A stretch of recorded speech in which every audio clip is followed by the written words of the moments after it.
연방 법무부와 교육부가 예일대학교도 아시안 입학생을 차별했다는 의혹에 대해 조사를 벌이고 있는 것으로 밝혀졌습니다. 연방 하원이 국경 장벽과 관련된 내용이 빠진 예산안을 통과시켰습니다. 미국 거주자 7명 중 1명은 이민 1세들인 것으로 나타나며 미국의 이민자 비율이 사상 최고치를 기록했습니다. 운전기사와 고객 등 5,700만 명의 개인정보를 유출한 우버가 1억 4천만 달러의 벌금을 내기로 합의했습니다. 뉴욕시 전역에서 저소득층을 위한 가구가 크게 줄어들고 있는 것으로 나타났습니다. 이상은 이 시각 주요 뉴스입니다. 시청자 여러분 안녕하십니까? KBN 뉴스입니다. 하버드 대학의 아시안 입학생 차별 소송이 진행되고 있는 가운데 연방 법무부와 교육부가 예일대학교도 아시안 입학생을 차별했다는 의혹에 대해 조사를 벌이고 있는 것으로 밝혀졌습니다. 워싱턴 포스트는 어제 법무부가 예일대학 측이 불법적인 입학 사정 시스템을 운영했다는 의견서를 하버드 대학을 상대로 한 시민단체 소송에 제출하고 예일대학에 대한 아시안 입학생 차별 의혹을 조사 중이며 법무부의 조사가 브라운대, 다트머스대 등 다른 명문대로 확산될 수 있다고 보도했습니다. 교육부는 시민단체인 아시안 미국인 교육연합에 서한을 보내 법무부와 공동 조사를 벌이고 있다고 밝혔습니다. 이 단체는 앞서 예일대 등 주요 명문대학들이 매년 입학 사정에서 아시안 입학생의 한도를 제한함으로써 특정 인종 출신자를 차별했다고 주장해왔습니다. 이번 조사는 예일대가 학내 구성원의 다양성을 유지하기 위해 아시안 입학 쿼터를 운영한 것인지 반대로 아시안 학생 수를 줄이기 위해 입학을 제한하는 한도를 둔 것인지에 대해 중점적으로 이루어질 것으로 보입니다. 교육부는 이번 조사가 예일대에 지원한 아시안 학생들의 경험을 토대로 입학 사정을 하는 동안 특정 인종의 근거를 두고 지원자를 다르게 처우했는지를 살펴보고 있다고 밝혔습니다. 연방 하원이 국경 장벽과 관련된 내용이 빠진 예산안을 통과시켰습니다. 이제 예산안은 도널드 트럼프 대통령의 서명만을 남겨두고 있는데요. 연방정부 셧다운을 막기 위해서는 이번 회계년도가 끝나는 30일 자정 전에 대통령의 승인이 이루어져야 합니다. 보도에 지한샘 기자입니다. 새 회계연도 시작을 사흘여 앞두고 연방 하원이 예산안을 통과시켰습니다. 트럼프 대통령이 이번 주 내에 서명을 할 것으로 보여 연방정부 셧다운은 없을 것으로 예상됩니다. 폴 라이언 하원의장은 트럼프 대통령이 이 법안에 거부권을 행사하지 않을 것이라고 말했고 트럼프 대통령 역시 뉴욕에서 열린 일본과의 무역 협상 과정에서 미국 정부는 열린 상태로 유지된다고 언급한 바 있습니다. 상원은 신속한 예산안 통과를 위해 정부의 지출 항목을 쪼개 합의가 가능한 내용을 중심으로 여러 개의 패키지 예산, 일명 미니버스 패키지를 만들어 각각 의결해 오고 있습니다. 이번 미니버스 패키지에는 국방, 노동, 교육, 보건 등에 대한 지출 내역이 담겨 있으며 특히 국방부 예산을 200억 달러 증액한다는 내용이 포함되어 있습니다. 다만 국경 장벽과 관련된 지출 내역은 이번 미니버스 패키지에서 제외됐습니다. 의회는 중간 선거에 영향을 미칠 것을 우려해 국경 장벽 예산에 대한 합의 기한을 12월 7일로 미뤄둔 상태입니다. 트럼프 대통령은 그동안 트위터 등에서 국경 장벽 예산안 합의 연기에 대해 여러 번 불만을 표한 바 있습니다. KBN 뉴스 지한샘입니다. 미국의 이민자 비율이 사상 최고치를 기록하고 있습니다. 거주자 7명 중 1명은 이민 1세인 것으로 나타났는데요. 한편 이민자들의 유형이 크게 바뀌어 아시아 이민자가 많아지고 대학을 졸업한 고학력 신규 이민이 크게 증가하고 있습니다. 2017 회계년도 인구 센서스 통계에 따르면 현재 미국에 거주 중인 외국 태생 이민자 인구는 4,450만 명으로 미 전체 인구의 13.7%를 차지하는 것으로 나타났다고 브루킹스 연구소가 발표했습니다. 브루킹스 연구소는 2017년 현재 미 역사상 가장 많은 이민자 수치를 기록하고 있다며 이민자 인구 비율이 가장 높았던 1910년에 1,350만 명과 비교하면 3배 이상 늘어난 것이라고 지적했습니다. 브루킹스는 이와 함께 최근 나타나고 있는 이민은 20세기 후반과는 크게 다른 모습을 보여주고 있다고 분석했습니다.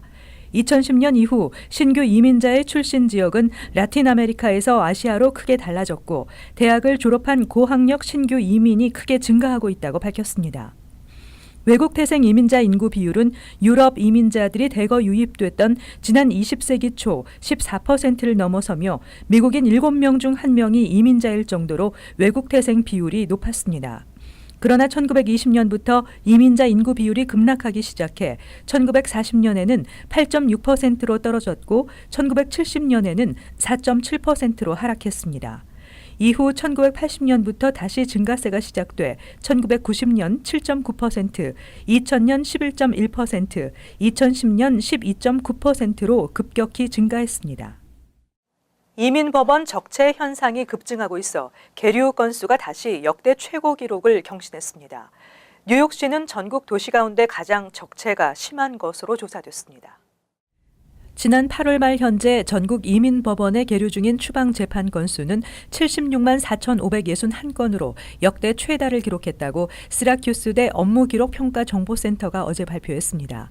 이는 지난 7월보다 약 2만 건 증가한 것이며 트럼프 대통령이 취임한 2017년 1월 말의 적체 건수 54만 2,411건과 비교할 때 1년 7개월 만에 41%나 급증한 것입니다. 주별로는 캘리포니아주가 14만 2,260건으로 가장 적체 건수가 많았으며 뉴욕주는 10만 3,054건으로 텍사스주에 이어 세 번째로 많았습니다. 하지만 뉴욕시는 9만 9,919건으로 전국 도시 가운데 가장 적체가 심한 것으로 조사됐습니다. 이민법원에 계류 중인 한인 케이스도 갈수록 증가하고 있으며 8월 말 현재 735건을 기록하고 있습니다. 8월 말 계류 중인 한인 케이스는 캘리포니아주의 전체의 3분의 1인 266건이 집중돼 있고 뉴저지주는 81건으로 버지니아에 이어 세 번째이며 뉴욕은 63건으로 네 번째를 기록했습니다. 이민법원 적체가 심화되는 가장 큰 이유는 처리되기까지의 기간이 오래 걸리기 때문으로 분석되고 있습니다. 가장 오래 걸리는 한인 케이스는 콜로라도주의 케이스로 평균 1,869일을 기록했으며 뉴저지주에서도 평균 1,083일, 뉴욕의 경우는 평균 477일 정도가 소요되는 것으로 조사됐습니다. 이민서비스국이 H-1B 신청에 대한 속성 처리 서비스 재개를 더 연장한 가운데 올 회계년도가 종료되면서 취업 신분에 문제가 생기게 되는 일부 OPT 신분 비자 신청자의 서류를 조속히 처리해달라는 서한이 이민서비스국에 전달됐습니다. 미국 이민변호사협회와 국제교육자협회는 최근 H-1B 비자 신청자에 대해 속성 처리 중단을 유예해달라는 서한을 이민서비스국에 발송했습니다. 서한에 따르면 OPT 신분 노동자들이 새 회계년도 시작 전인 9월 30일까지 H-1B 비자 승인 결과를 받지 못하면 회사들은 이들의 고용을 중단해야 한다고 밝히며 H-1B 비자 신청자들에게 속성 처리를 실행해 주거나 새 회계년도부터 최소 90일 혹은 H-1B 비자 승인을 받을 때까지는 신분을 연장해달라고 청원했습니다. 이민서비스국은 지난달 28일 연간 쿼터가 적용되는 H-1B 신청에 대한 속성 처리 서비스를 원래 예정됐던 오는 9월 11일부터 재개하지 않고 내년 2월 19일까지 더 연장하기로 했다고 발표했습니다. 그 결과 H-1B 비자 신청자들은 새 회계년도가 시작되기 전 노동 승인을 받지 못하면 합법적으로 일을 할 수 없는 것은 물론 비자 기간이 만료된 불법 체류자가 될 수밖에 없습니다. 뿐만 아니라 지난달 초 시행된 학생, 직업교육, 교환 방문 비자 소지자의 불법 체류 기간 계산 변경 규정에 따라 학교 등록 말소 등 체류 신분 유지 실패 시 즉시 불법 체류 기간이 시작됩니다. 이 같은 비자 신청자들도 H-1B 신청 심사가 지연돼 기각 판정을 받게 되면 다른 합법 체류 신분을 갖지 못해 불법 체류와 추방으로 이어질 수 있어 우려되고 있습니다. 운전기사와 고객 등 5,700만 명의 개인정보를 유출한 우버가 1억 4천만 달러의 벌금을 내기로 합의했습니다. 내년으로 예정된 기업 공개를 앞두고 큰 타격이 될 것으로 보이는데요. 우버는 고객과 운전기사 등을 상대로 한 민사소송도 남아있습니다. 보도에 이명주 기자입니다. 차량 호출 서비스 업체 우버가 대량의 고객 정보 유출 사건을 은폐한 것과 관련해 1억 4,800만 달러의 벌금을 물게 됐습니다. 우버는 오늘 50개 주 및 워싱턴 DC 검찰청과 벌금 납부에 합의하고 재발 방지 노력과 기업 문화 개선을 약속했습니다. 미국 기업이 프라이버시 침해 사건으로 검찰과 합의한 벌금으로는 사상 최대입니다. 지난해 유통업체인 타겟이 고객 정보 유출로 납부한 벌금은 1,850만 달러였습니다. 우버는 지난 2016년 운전기사 60만 명의 면허번호를 포함 모두 5,700만 명의 개인정보를 해킹당한 사실을 사건이 발생한 지 1년이 경과한 지난해 11월에서야 발표했습니다. 당국에 1년이 넘게 이를 알리지 않은 데다 해커들에게 정보를 삭제하는 대가로 10만 달러의 돈을 건넨 우버의 행동은 거센 비난을 받았습니다. 우버는 내년에 기업 공개를 앞두고 있어 이미지 실추 등 적지 않은 피해를 입게 됐습니다. 우버가 납부할 벌금 가운데 2,600만 달러는 합의를 주도한 캘리포니아주의 몫으로 돌아가게 됩니다. 주 검찰청은 샌프란시스코 연방지검과 벌금을 반분할 방침입니다. 우버가 이번 합의를 통해 소송의 압박에서 완전히 벗어난 것은 아닙니다. 피해를 본 고객과 운전기사들, 시카고와 로스앤젤레스 시정부를 상대로 한 민사소송이 남아 있습니다. KBN 뉴스 이명주입니다.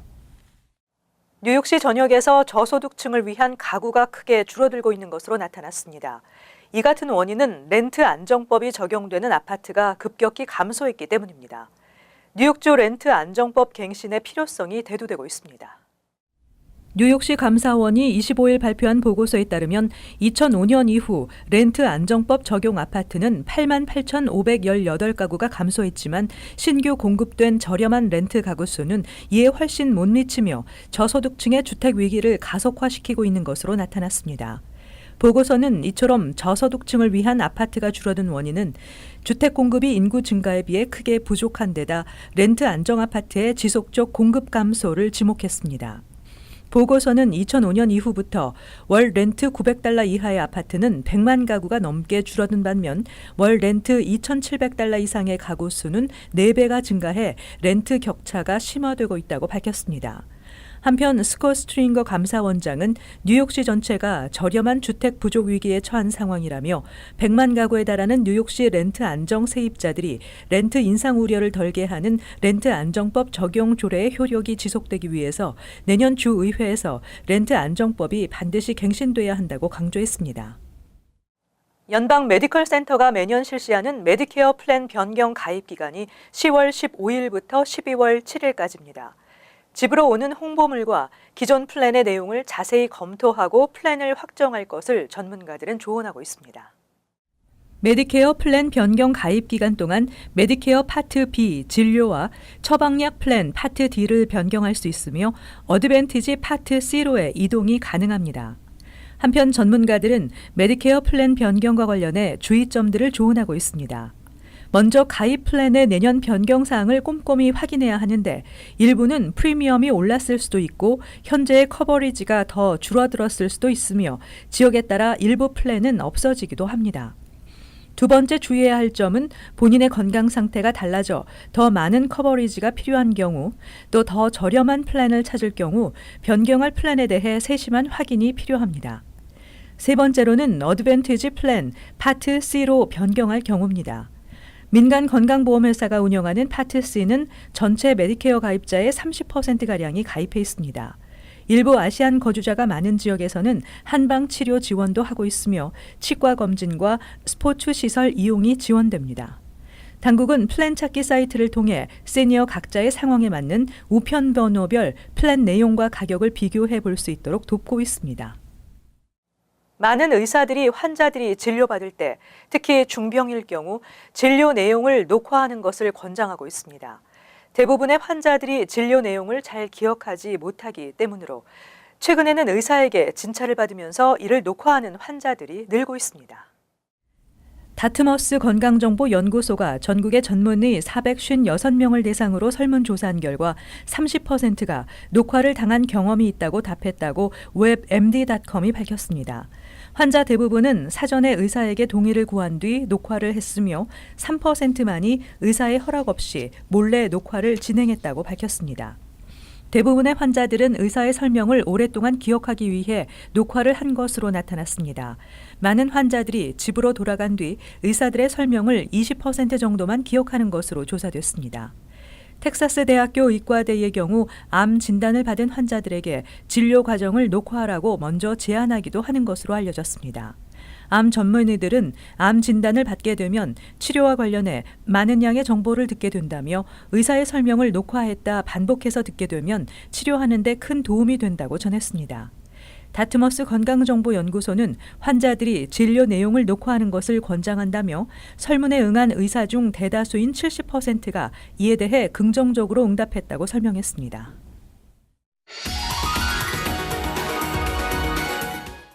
이어서 LA 지역 한인사회 소식입니다. 연방이민세관 단속국이 남가주 전역을 급습해 대대적인 불법 체류자 단속을 실시했습니다.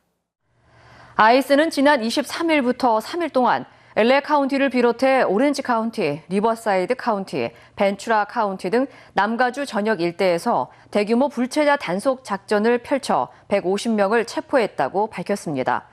특히 체포된 불체자 가운데 90% 가까이가 범죄 전과 기록을 갖고 있었던 것으로 알려졌습니다. 이에 대해 아이스 측은 불법 체류 이민자들을 보호하는 캘리포니아의 피난처 주 법으로 인해 남가주 일대에 범죄의 온상이 되고 있다며 공공의 안전까지 위협하고 있다고 지적했습니다. 한편 아이스는 올해 초와 지난 6월에도 남가주 일대를 급습하는 대규모 불체자 단속을 시행해 총 370여 명을 체포한 바 있습니다. LA 카운티에 거주하는 30대 한인 부부가 100만 달러 상당의 보험 사기를 벌인 혐의로 체포됐습니다. 캘리포니아 주 보험국은 라캐나다 프린틀리지 지역에 거주하는 보험 에이전트 피터 김 씨와 아내 김진경 씨가 각각 3건의 보험 사기와 3건의 중절도 혐의로 체포됐다고 밝혔습니다. 당국에 따르면 보험 에이전트 자격증을 갖춘 피터 김 씨는 불치병에 걸린 자신의 클라이언트를 보험 가입 당사자로 내세우고 아내를 가입자의 친인척인 것처럼 꾸며 보험 수혜자를 허위로 등록한 것으로 드러났습니다. 이와 더불어 피터 김 씨는 클라이언트의 병력을 보험사에 알리지 않았으며 지난 2014년 7월 숨지자 보험금 100만 달러를 받아 챙긴 것으로 알려졌습니다. 한편 부부는 현재 각각 46만 달러의 보석금이 책정된 채 수감 중이며 인정신문 날짜는 아직 확정되지 않았습니다. 이어서 간추린 소식입니다. 뉴욕시 의회는 퀸즈 플러싱 다운타운 특정 구간에서 음식 판매 노점상 운영을 금지하는 내용의 조례안을 통과시켰습니다.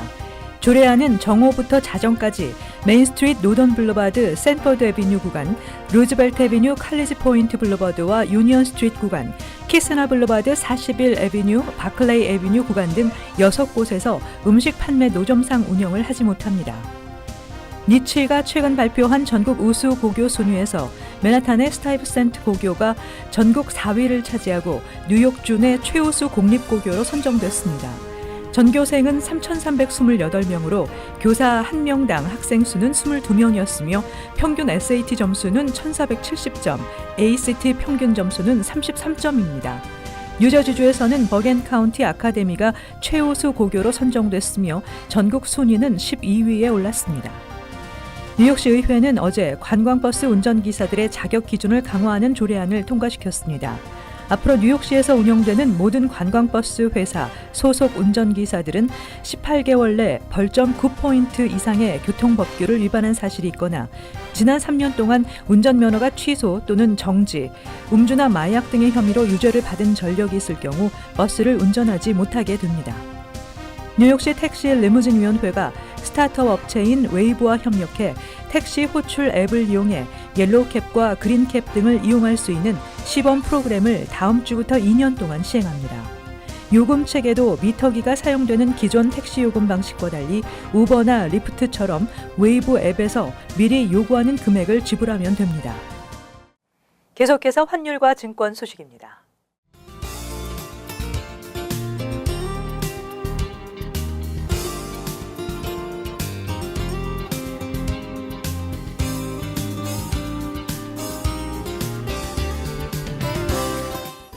끝으로 날씨 전해드립니다. 금요일 흐리고 오전에 비가 내리겠고 오후에는 차차 개이겠습니다.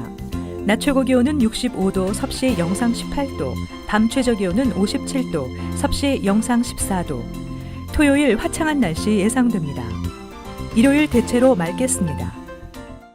이상으로 KBN 뉴스를 마칩니다. 시청해주신 여러분 고맙습니다.